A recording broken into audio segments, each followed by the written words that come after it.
ang mga kwento ng pag-ibig, kwento ng buhay at kwento ng pag-asa dito sa Barangay Love Stories. Love Stories. May dahilan ba para hindi ka tumupad sa usapan? Ayos lang kaya sa kanya na hindi mo tuparin kahit pinangako mong oo? Bakit nga ba hindi ka tutupad?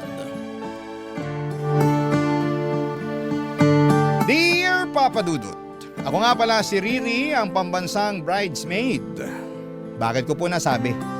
Lahat kasi ng mga kasal na mga kaibigan ko ay abay ako. Bridesmaid pero never akong naging maid of honor. Di naman sa walang kumukuha sa akin. Sa katunayan ay marami nang nag-offer sa akin na maging maid of honor dahil daw sa gusto nila ako. Pero lahat ng yon ay tinanggihan ko. Hindi naman sa tamad akong tumulong sa bride o sadyang maarte lamang ako. Nangako kasi ako sa isang tao na sa kanya lamang ako magiging maid of honor oras na ikasal siya. Walang iba kundi ang best friend kong si Lucille. Childhood best friends kami niyan. Kaya naman ang dali lang sabihin at ipangako sa kanya na balang araw kapag ikakasal siya, ako ang magiging maid of honor niya. Pero sa pagdaan po ng panahon ay biglang may magbabago. Bigla ako mapapatras. Bakit po? Hayaan niyo pong sa pagpapatuloy ng aking kwento ay sabihin ko sa inyo. Pero sa ngayon ay gusto ko muna kayong ibalik kung paano kami nagsimula ni Lucille na maging magkaibigan para maintindihan ninyo kung bakit ganon kahalaga para sa amin ang maging maid of honor ng bawat isa.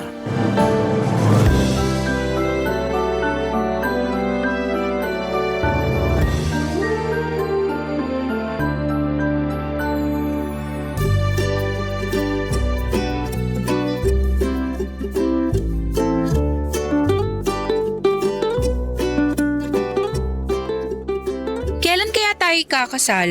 Yan na kagad ang iniisip mo, wala ka pang ang jowa. Palibhasa ikaw meron na, kaya ka mayabang dyan. Darating din yung sayo. Huwag ka lang masyadong choosy kasi. Binabaan ko na nga standards ko eh. Kumpara nung bata pa lang tayo. Grabe sobrang unrealistic ng listahan ng mga gusto ko sa lalaki. Naalala ko noon, sabi mo, dapat 'di ba 5'9" ang height ng magiging karelasyon mo. Ngayon basta may height pwede na. Dati rin sabi mo, kailangan may sasakyan na magiging jowa mo. Ngayon kahit lakad lang kasama siya masaya na ako. O kaya hatid niya ako sa paradahan ng tricycle. Gusto mo rin dapat maporma, yung laging sunod sa uso ang damit. Pero ngayon kahit ano na ang damit niya basta malinis at mabango siya. Good hygiene is a must. Dati sabi mo kapag… Alam mo girl, ganito na lang. Basta humihingang lalaki, okay na ako. Darating din yan. Sana nga. Basta yung usapan natin, kapag ikakasal tayo, magiging maid of honor natin ng isa't isa. Ay, Oh, bakit na naman? makapag maid of honor ka pa kaya sa akin? Kalma, oo naman.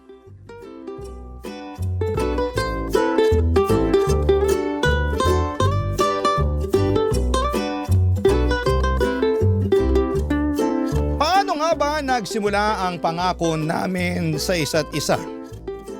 Kapag kinasal kami ay magiging maid of honor namin ang bawat isa. Ganito kasi yon, Papa Dudut. Noong mga bata pa lamang kami ni Lucille habang naglalaro ang lahat ng mga kakilala naming bata ng bahay-bahayan, ay nawili naman kami sa paglalaro ng kasal-kasalan. Kahit kaming dalawa lamang at ang groom namin. Yung malalaking stuffed toy po ni Lucille yun. Lalagyan lang namin ng ribbon ang leeg na mga yon at kunwari ay groom na namin sila. Kami naman ay maglalagay kami ng punda ng unan sa ulo para kunwari yun ang belo namin. May bestida din kaming mahaba na tinatakas namin sa tukador ng nanay ni Lucille kapag umaalis ito para kunwari ay iyon ang gown namin. Yung heels naman ay galing sa ate kong nagtatrabaho sa bangko. Iyon ang sinusuot namin para makapag-practice na kami kung paano maglakad sa aisle. ng naka-heels dahil alam naming kailangan naming isuot yon kapag ikakasal kami. Madalas yung bulaklak na peke sa flower vase namin ang kinukuha ko para gawing bouquet at ang mga pinitas na dahon ng malunggay sa kapitbahay ang ginagawa naming pantapon sa isa't isa tulad ng ginagawa ng mga flower girls.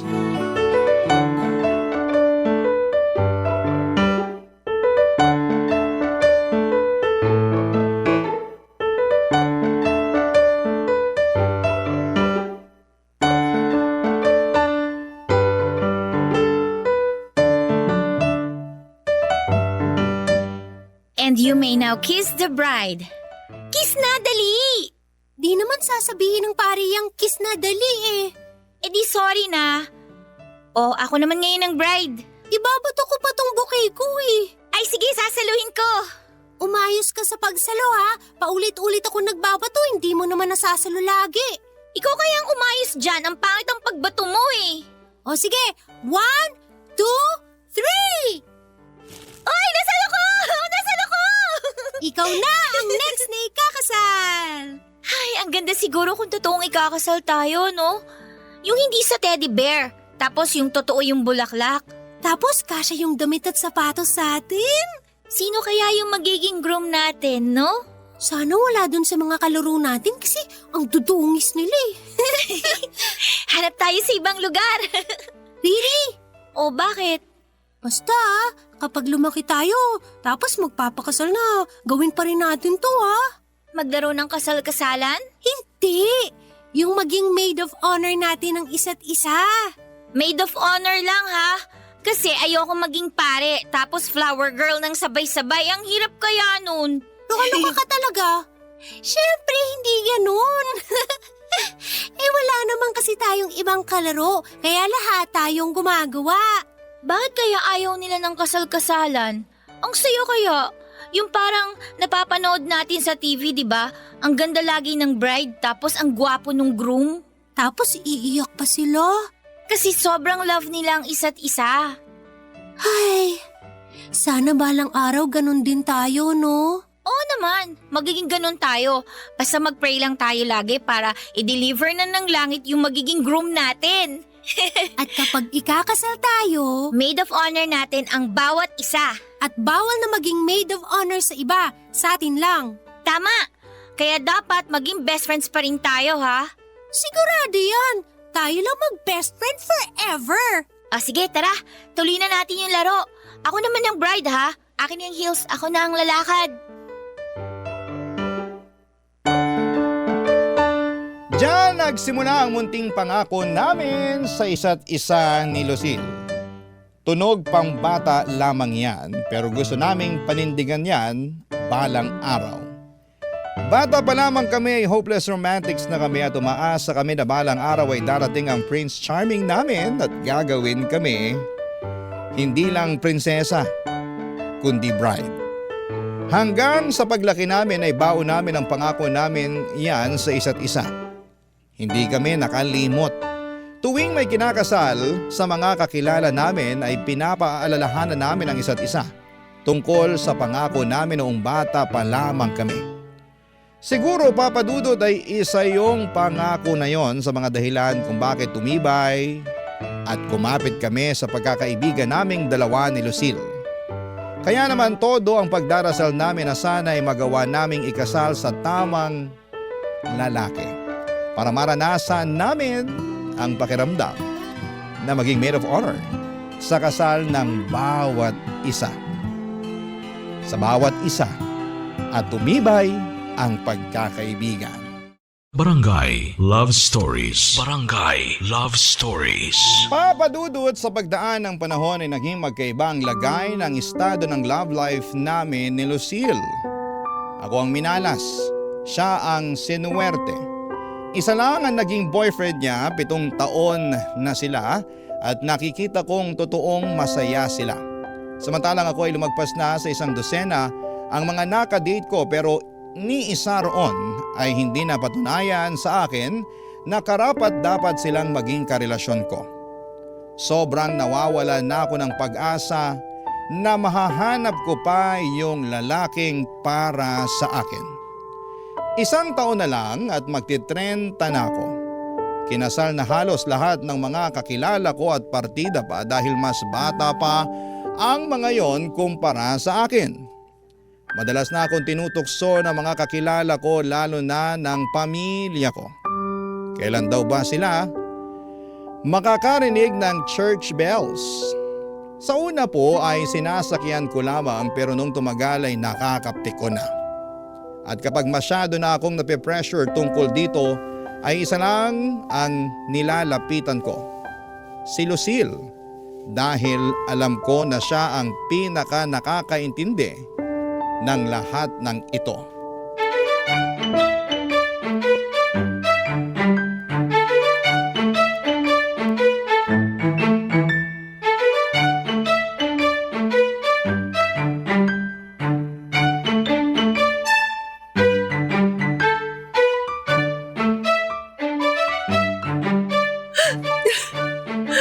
Ano pa bang kulang, Lucille? Pangit ba ako? Hindi. Mas maganda naman ako sa iba pero bakit mas nauna pa silang ikasal kesa sa akin? Yan na naman tayo eh. Ano pa bang makeup ang kailangan kong gamitin at pag-aralan para lapitan ako ng the one ko? May problema ba sa pananalita ko, sa katawan ko, sa mga paniniwala ko? Wala ka nang kailangan tanggalin, dagdagan o iwasan. Perfect ka na sa lagay mong yan. Sadyang na traffic lang yung magiging groom mo. Kapit lang, parating na yun. Siguro, need ko magpalaki ng dibdib. Madadaan kaya to sa gym? Yun lang ang afford ko eh. Mas malaki nga yung dibdib mo kaysa sa akin eh. Ano ka ba? Mas malaki nga dibdib ko sa'yo pero sino may jowa? Tigilan mo na yan, please. Huwag mo nang palungkutin ang sarili mo. Pati ako nalulungkot na rin eh. Kailan ko may susuot yung pangarap kong gown? Paano kung isang araw di na kasya yun sa akin, di na bagay o di na uso, anong gagawin ko? Makakapagsuot pa rin ng gown. Ano ka ba? Kailan? Ang malabo na yung sinasabi mo. Tingnan mo, magti-30 na ako pero puro pantalon pa rin ang suot ko. Gusto ko na mag-heels, gusto ko na magbelo, gusto ko nang humawak ng bouquet at iba to tulad ng mga bata pa tayo. Gusto ko na mag-gown. Makakapag-gown ka next year. Masyado kang sigurado dyan, mamaya hindi magkatotoo yan. Mas lalo akong sumpain. Sure ako makakapagsuot ka ng gown, promise. Paano mo nasasabi yan? Well, hindi yung gown na nasa isip mo. Hindi bridal gown ha. Pero Pero ano? ikakasal na kami ni Benedict next year! Ha?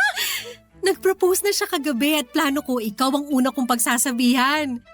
Eh hindi ko naman nakalain na sa pagkikita natin mag-e-emote ka dyan. Sorry na. Di ko naman alam yung balita mo na yan eh. Kung inunahan mo na ako, di sana, di muna ako nagngangangawa dito. Basta nag-propose siya sa akin kagabi at syempre umuaw ako.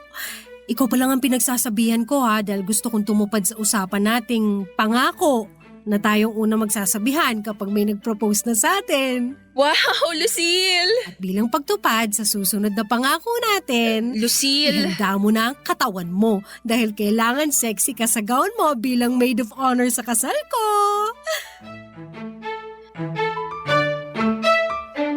Masayang masaya ako para kay Lucille nang binalita nito sa akin ang tungkol sa nalalapit niyang kasal. Siya ang unang ikakasal sa amin, oo, nakaramdam ako ng kaunting inggit. Pero mas nang ibabaw ang kasiyahan. Pero nung inopen up nito ang tungkol sa pangako kong pagiging maid of honor, para sa kanya ay bigla akong nag-alangan. Gusto kong tumanggi pero hindi ako nabigyan ng pagkakataon dahil alam kong inaasahan niya na tuloy na ang pagiging maid of honor ko sa kanya dahil yun naman ang pinangako namin sa isa't isa noong bata pa kami, hindi ba? Paano ko to lulusutan? Hindi ako pwedeng maging maid of honor niya at hindi ko pwedeng sabihin ang totoong dahilan. Kaya naman nung nagkita ulit kami after ilang araw ay nilatag ko sa kanya ang mga naisip kong dahilan kung bakit hindi na ako tutupad sa pagiging maid of honor sa kasal niya, Papa Dudut.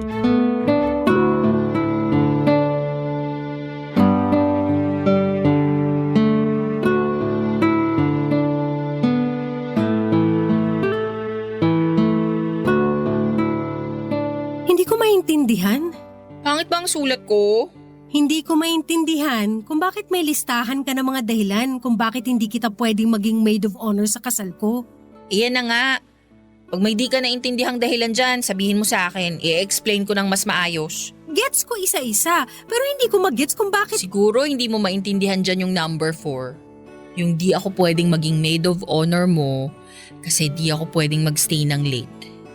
Kasi ganito yan. Alam ko na pangarap mong wedding panggabi talaga.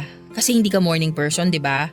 Siyempre, isipin mo baka alas 11 na ng gabi matapos yung kasal mo. Dapat mga ganung oras tulog na ako. Riri, ano ba namang… Kung titignan mo pa yung number 5 na rason ko, konektado dyan sa number 4 eh. Di ako pwedeng magpuyat, sabi ng doktor ko, dahil mabilis bumaba yung dugo ko. Kaya hindi ako pwedeng umattend ng night wedding mo kasi alam mo na, puyat. Riri, ano ba? Oh, ba't ka sumisigaw? Nag-i-explain lang naman ako sa'yo ah. Ano bang dapat mong i-explain? Kung bakit hindi ako pwedeng maging maid of honor mo? Labo naman ito. Ikaw ang malabo. Bakit biglang hindi ka na pwedeng maging maid of honor ko? Alam mo, mas malabo ka. Ayan na nga yung listahan no, naka-enumerate na dyan lahat ng dahilan kung bakit hindi ako pwedeng maging maid of honor mo eh. Pinakamalabo ka sa lahat. Asan na yung pangako natin sa isa't isa na kapag ikakasal tayo, magiging maid of honor natin ng bawat isa? Asan na yun? Kasi Lucille, pangakong bata lang naman yun eh. Alam mo na, kapag lumalaki, tumatanda tayo, maraming nagbabago. Pero hindi yung pangako natin yun. Yun nga ang naging pundasyon kung bakit hanggang ngayon ang tibay ng friendship natin eh. Tapos bigla kang magdadahilan na hindi ka pwede? At talagang gumawa ka pa ng listahan ng mga dahilan mo para makumbinsi akong huwag kang gawing maid of honor? Basahin mo muna kasi isa-isa para maintindihan mo kung bakit ayoko. At kung bakit hindi ako pwedeng maging maid of honor mo. O wag mo namang lukutin yung papel. Pinaghirapan kong isulat yan eh. Bakit? Yung pagkakaibigan natin, hindi ba natin pinaghirapan yon? Konekta ba naman sa papel yung friendship natin? Pwede bang huwag ka mamiloso po dyan? Alam ko kung anong ibig kong sabihin. Lucille kasi… Walang kasi. Tumupad ka sa usapan. Hindi nga pwede. Nakita mo naman yung mga dahilan ko eh. Wala akong pakialam sa mga dahilan mo. Tumupad ka sa usapan.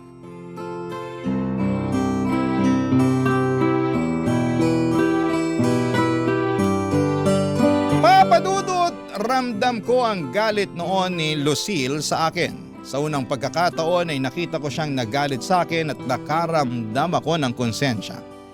Mali naman kasi talaga na hindi ako tumupad sa naging pangako namin sa isa't isa mula pagkabata. Sagrado ang pangakong yon. Alam ko yon. Pero hindi talaga pwedeng maging maid of honor ako sa kasal niya at ang totoong dahilan ay hindi ko pwedeng sabihin sa kanya. Wala sa listahang ipinakita ko sa kanya ang totoong dahilan kung bakit hindi ako pwedeng maging maid of honor sa kanya.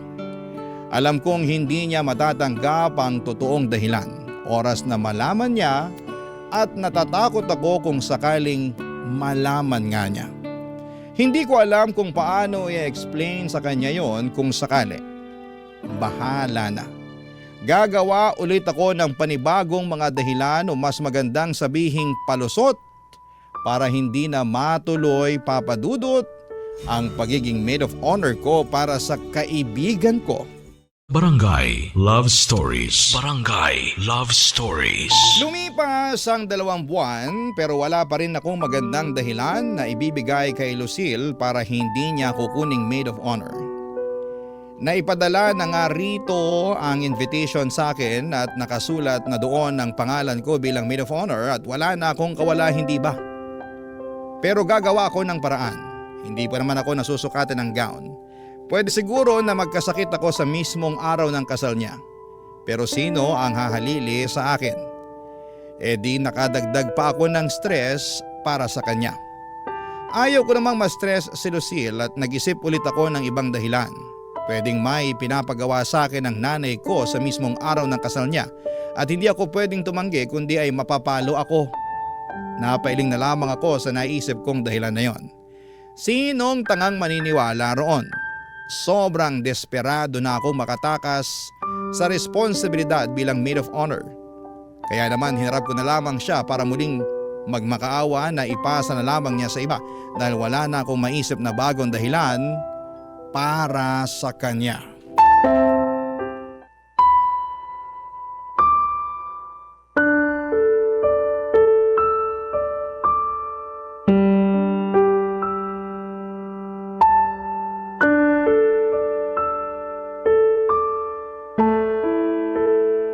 Kanina pa ako tumatawag sa'yo, hindi mo sinasagot.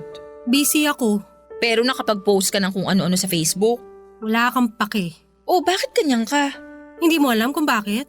Yung dahil sa pagtanggi kong maging maid of honor mo. Bakit? Meron pa bang iba? Lucille, hindi mo kasi maintindihan eh.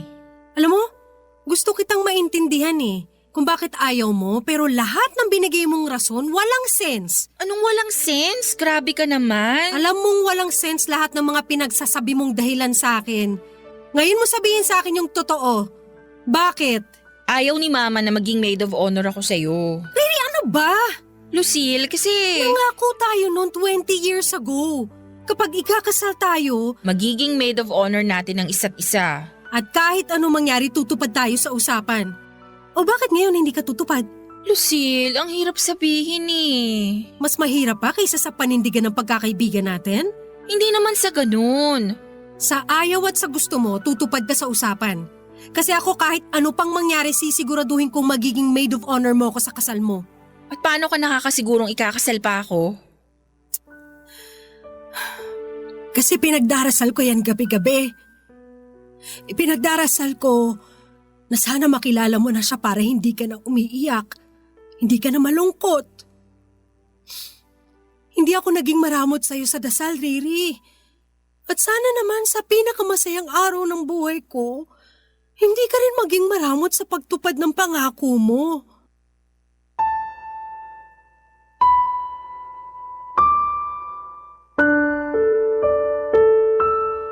Pilit tinago ni Lucille ang pagluha nito.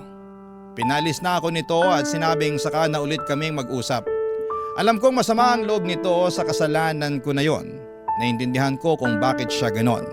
Hindi yon basta-basta pagtatampo lamang at malaking bagay sa kanya ang naging pangako namin sa bawat isa.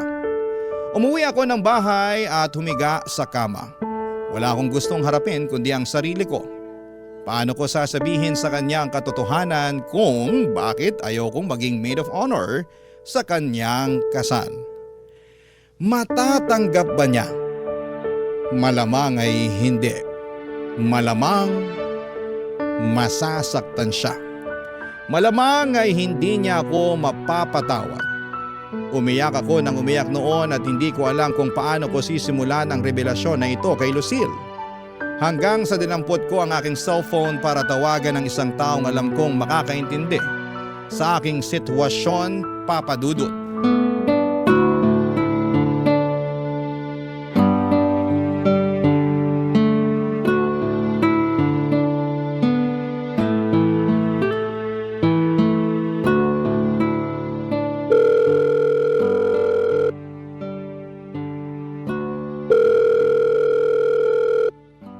Hello?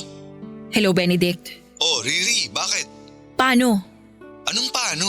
Paano ko makukumbinsi si Lucille na wag akong gawing maid of honor niya? Hindi pa rin ba niya kinakagat lahat ng mga sinabi mo? Hindi eh. Lalo pa siyang nagalit kasi nagmumukha na akong desperada. Kakapilit ng mga rason ko. Eh bakit kasi ayaw mo nalang ituloy yung pag-maid of honor sa kasal namin? Alam mong hindi pwede. Hindi pwede dahil…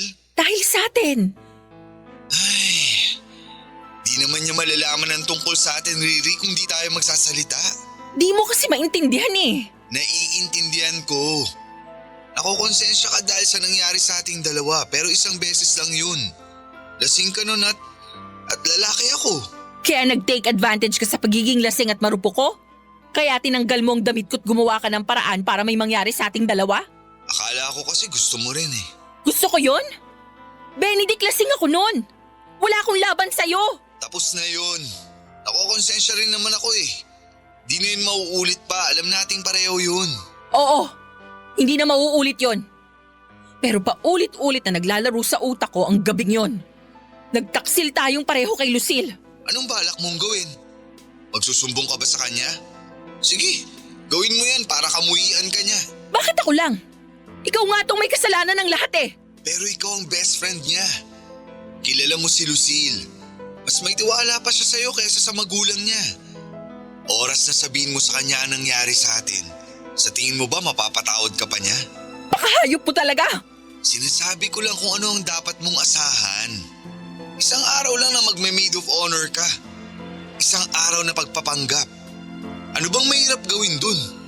Next year pa naman yun eh. May oras pa para mabawasan yung nararamdaman mong konsensya. Oo, next year pa yon. Pero sa tingin mo, magkakasya pa ako sa gown na isusuot ko? Eh di huwag ka magpataba. Buntis ako, Benedict! At ikaw ang ama!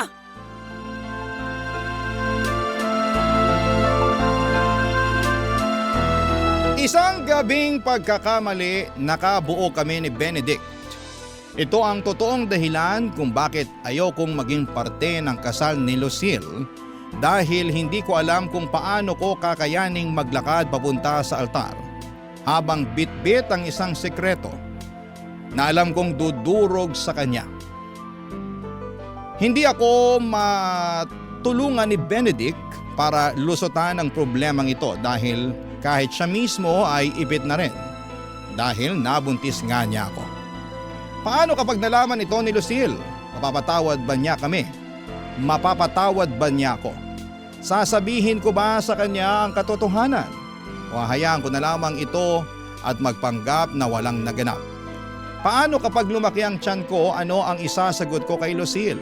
Kapag tinanong nito kung sino ang ama ng anak ko, maituturo ko ba si Benedict? Gusto ko nang mabaliw dahil sa dami ng katanungan sa isipan ko pero isa lang ang alam kong kailangan kong sagutin sa ngayon. Magiging maid of honor pa rin ba ako sa kasal ng best friend kong trinaydor ko? Papadudod hanggang ngayon ay hindi ko alam ang gagawin at hindi pa rin ako kinakausap ni Lucille dahil sa pagtatampo nito sa akin dahil nga sa pagtanggi ko sa kanya na maging maid of honor. Alam kong malaking bagay ang pagtupad ko sa pangako ko sa kanya. Noong bata pa lamang kami pero malaking bagay din ang nararamdaman kong konsensya. At alam kong baka ito ang maging dahilan para mas lalo kong hindi magampanan ng maayos ang pagiging maid of honor ko sa kanya. Sana po ay magawa ninyong matulungan ako kung ano nga ba ang dapat kong gawin sa problema kong ito. Maraming salamat po sa pagbasa at pag-unawa. Ako ang inyong kapuso at kabarangay forever, Riri. Ano ang masasabi mo sa ating Barangay Love Stories today? Aabangan namin yan sa aming comment section.